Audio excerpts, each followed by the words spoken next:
नमस्कार प्रिय मित्रों। आज मैं आपको बुध देव की जब दशा आती है, मरकरी प्लेनेट की जब दशा चलती है, तो उसके जनरली रेमेडीज क्या हैं और कैसे उसके हम दशा का एनालिसिस कर सकते हैं। तो वैदिक एस्ट्रोलॉजी में जो मरकरी है उसको राजकुमार का दर्जा दिया हुआ है। वो एक ड्वेल प्लेनेट के रूप में उसको देखा जाता है। वो अगर शुभ ग्रह के साथ संबंध बनाता है, बृहस्पति है, चंद्रमा है, वीनस के साथ, तो वो शुभता प्रदान करता है। और अगर बुध मरकरी प्लेनेट मैलेफिक प्लेनेट्स के साथ अगर उसका कंजक्शन होगा, संबंध होगा, तो वो उसका बिहेवियर मैलेफिक प्लेनेट के जैसा हो जाता है। अब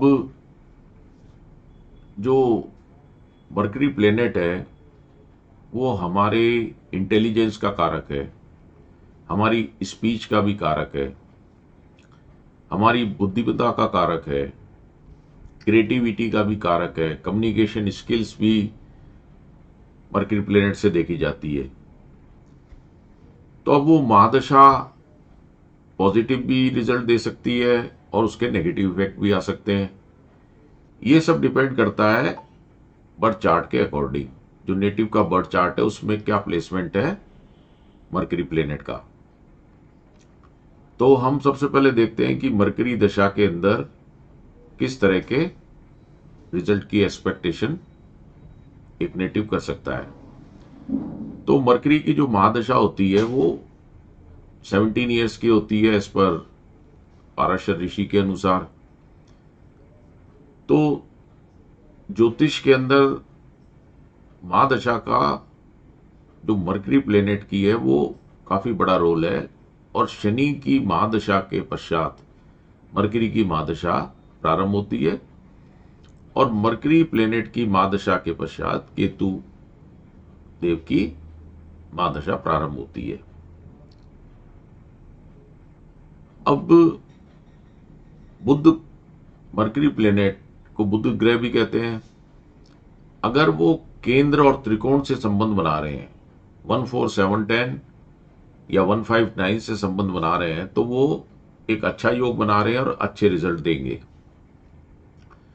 तो वो नेटिव के कम्युनिकेशन फैक्टर जो है, स्पीच है, मेंटल एबिलिटी है, इंटेलिजेंस है, इंटेलेक्चुअल पावर है, फाइनेंशियल एस्पेक्ट्स भी है, उसको वो काफी अच्छा करते हैं, काफी इंक्रीज करेंगे।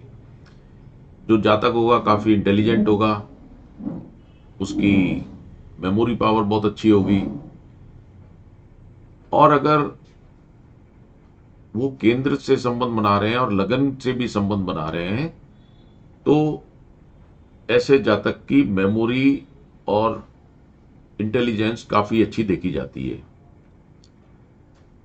अब हम अगर देखें कि कोई नेटिव जिसकी असेंडेंट मतलब लग्न मीन राशि या मेष राशि है, पाइसेस या एरिस है, तो जनरली उसमें नेगेटिव इफेक्ट्स देखने को मिलते हैं। अब सबसे पहले हम पॉजिटिव इफेक्ट्स के बारे में देखें। तो जैसे मैंने आपको बताया कि ये स्पीच के भी कारक हैं, वाणी के कारक हैं। सेकंड हाउस स्पीच का भी रोल प्ले करता है। हम सेकंड हाउस से नेटिव की स्पीच के बारे में भी देखते हैं। तो जो नेटिव है उसके अंदर उसकी स्पीच में पॉजिटिव इफेक्ट्स आएंगे। उसकी जो स्पीच है, उसकी वाणी है, उसकी जो बोली है, वो काफी मधुर और अच्छी होगी। उसकी जो ऑरेटरशिप है वो काफी अच्छी देखने को मिलेगी। उसका जो कॉन्फिडेंस लेवल है, उसकी कम्युनिकेशन स्किल है, उसको कोई भी आप टॉपिक देंगे तो वो फ्रीली और बहुत अच्छी तरीके से उसमें अपना व्यूज एक्सप्रेस करेगा, क्योंकि वो व्यक्ति काफी इंटेलिजेंट भी होगा। वो एक फ्रेंडली एटमॉस्फेयर में भी जल्दी आ जाएगा। उसकी जो इंटेलिजेंस है, विजडम है, वो भी काफ़ी इंक्रीज होगी, क्रिएटिविटी भी बढ़ेगी, उसकी जो सोचने की शक्ति है, इमेजिनेशन पावर है, उसमें भी काफ़ी आपको एक मतलब एक इम्प्रूवमेंट, क्या कहें कि उसको एक इंटेलिजेंस ही देखेंगे कि उसके अंदर एक एक्सीलेंट उसकी इमेजिनेशन पावर होगी और वो काफ़ी वाइज भी होगा। उसके अंदर हम देखें तो इन सब के अलावा भी उसकी जो मेंटल पीस है और वेल्थ और प्रॉस्पेरिटी भी उसकी काफ़ी अच्छी होगी। अब यही बुध ग्रह अगर 6, 8, 12 से संबंध बना रहे हैं या 3, 6, 11 से बना रहे हैं तो मरकरी की महादशा में नेगेटिव इफेक्ट देखने को मिलते हैं। तो उसमें उसकी जो एनर्जी है, उसकी कम्युनिकेशन स्किल है, उसमें काफ़ी हमको अच्छे रिजल्ट नहीं मिलेंगे। वो काफ़ी कंफ्यूज हो जाएगा, वो अटक अटक के बोलेगा और उसके जो शब्द हैं वो काफ़ी, जैसे जो व्यक्ति अगर मरकरी केतु से अफ्लिक्शन आ जाता है तो वो जनरली जिसके अंदर हकलाने की प्रवृत्ति होती है तो वो देखने को मिलती है। मिसअंडरस्टैंडिंग उसमें बढ़ जाएगी और उसके जो बिखरे हुए मतलब विचार हैं वो स्कैटर्ड होंगे, थॉट्स बिखर जाएंगे, कोई कंसंट्रेशन नहीं बनेगी और नर्वस सिस्टम के हिसाब से भी वो देखें तो वो काफ़ी वीक रहेगा। ये जो मरकरी प्लेनेट है ये माइंड को भी इफेक्ट करता है, इंटेलिजेंस को भी करता है, तो नेटिव को मेंटल हेल्थ प्रॉब्लम्स भी देखने में मिलती हैं। मरकरी जो हमारी चूंकि स्पीच का कारक है तो ये नर्वस सिस्टम से भी रिलेट होता है और ये व्यक्ति की कंसंट्रेशन, एकाग्र चित्रता को भी बताता है।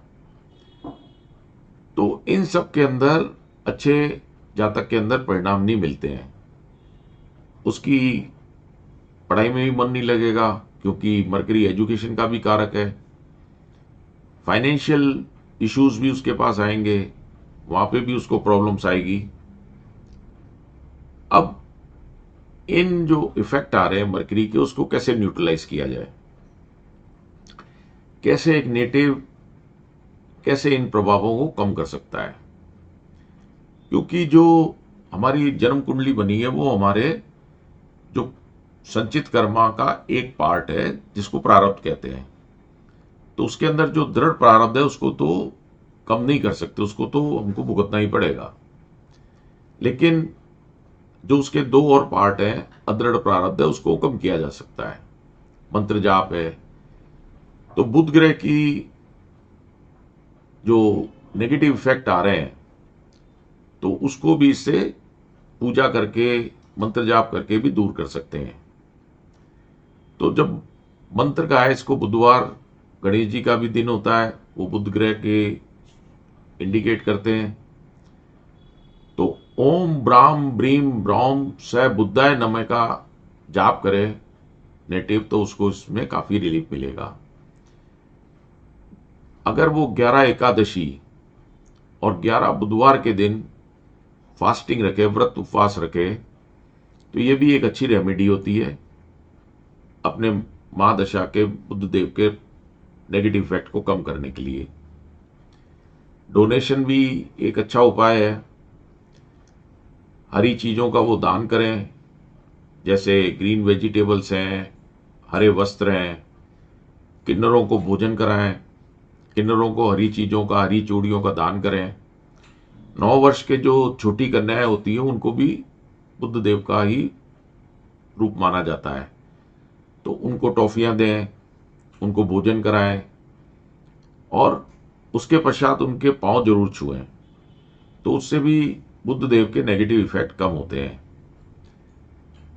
और जिनकी बुद्ध देव की महादशा चल रही है उनके हरे वस्त्र धारण करने चाहिए।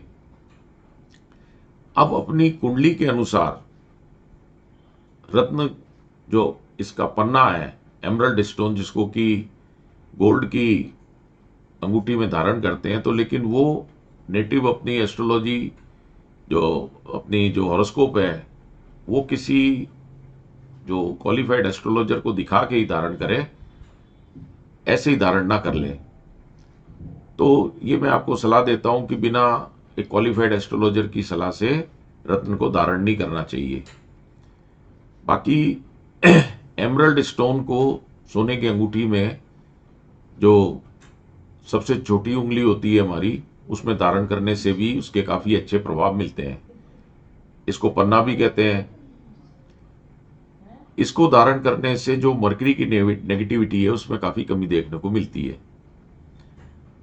उसके अंदर उसकी विल पावर इंक्रीज हो जाएगी, उसकी सोचने समझने की शक्ति बढ़ जाएगी, क्रिएटिविटी स्किल्स बढ़ जाएंगी। जो ये राइटिंग स्किल भी उसकी काफी बढ़ती है, क्योंकि मरकरी एक राइटर जो है उसका मरकरी काफी अच्छा होता है जब भी वो एक अच्छा राइटर बनता है। तो ये जो पन्ना जैम है, जो एमरल्ड है, ये प्रॉस्पेरिटी को भी अट्रैक्ट करता है और ये जो आदमी की लाइफ के अंदर, नेटिव की लाइफ में हर्डल्स आ रही हैं, उनको भी कम करता है। ये उसकी जो वीकनेस है उनको कम करेगा और नेटिव अपने आप उन चीजों से उभर के आएगा और उसमें उसको सक्सेस मिलेगी। एमरल्ड जो पन्ना स्टोन है वो वाइटलिटी और रिजेन्युएशन का भी कारक है। ये स्पिरिचुअल एनलाइटमेंट को भी शो करता है और राइट डायरेक्शन के अंदर नेटिव सोचेगा, लाइवलीहुड में भी उसको एक अच्छे परिणाम देखने को मिलेंगे। एमरल्ड स्टोन जो है वो हार्ट चक्र को भी एक्टिवेट करता है। अब इसके एक्टिवेशन से, इसकी एनर्जी से जो नेटिव है उसके हार्ट के अंदर लव, एम्पैथी, ग्रेटिट्यूड और कंपनसेशन भी देखने को मिलता है। उसमें भी काफी इंप्रूवमेंट आते हैं और इसके स्टोन के धारण करने से जो हीलिंग पावर है वो नेटिव की वो भी बढ़ जाती है। जैसे उसको थ्रोट रिलेटेड कोई डिजीज है उसमें भी काफी इंप्रूवमेंट आएगा। उसके स्पीच डिसऑर्डर्स जो हो रहे हैं उसमें भी अच्छे परिणाम देखने को मिलते हैं। तो अगर हम इसको कंक्लूड करें तो हम देखेंगे कि इसको धारण करने के लिए बुधवार को पंचामृत या गंगा जल से धो के, और जो मैंने आपको मंत्र बताया उसका 108 बार जाप करके पूजा के स्थान में इसको रखें और धूप बत्ती से इसको शुद्ध करने के बाद, इसकी नेगेटिव एनर्जी को दूर करने के बाद जो हमारी विशेष है उसको एफर्मेशन दें और फिर बुधवार को सुबह पहले इसको नहा धो के इसको धारण करना चाहिए। तो मरकरी स्पीच का कारक है, कम्युनिकेशन का कारक है, इंटेलिजेंस का कारक है, राइटिंग स्किल बताता है, मेंटल एबिलिटी बताता है, फाइनेंस कंडीशन बताता है। तो मरकरी एक बहुत अच्छा प्लेनेट है। तो उसके उपाय करने से नेटिव को काफी अच्छे रिजल्ट देखने को मिलते हैं। आशा है कि आपको ये वीडियो पसंद आया होगा। अगर वीडियो पसंद आए तो मेरे चैनल को सब्सक्राइब करें। मैं आगे भी आपको और भी जो जेम्स है और ग्रहों हैं उनकी दशा अंतर्दशा में क्या परिणाम आते हैं, कैसी हम उसकी रेमेडी कर सकते हैं, उसके बारे में बताऊंगा। बेल आइकन को भी प्रेस करें जिससे कि आपको वीडियो के नोटिफिकेशन मिल जाए। नमस्कार, धन्यवाद।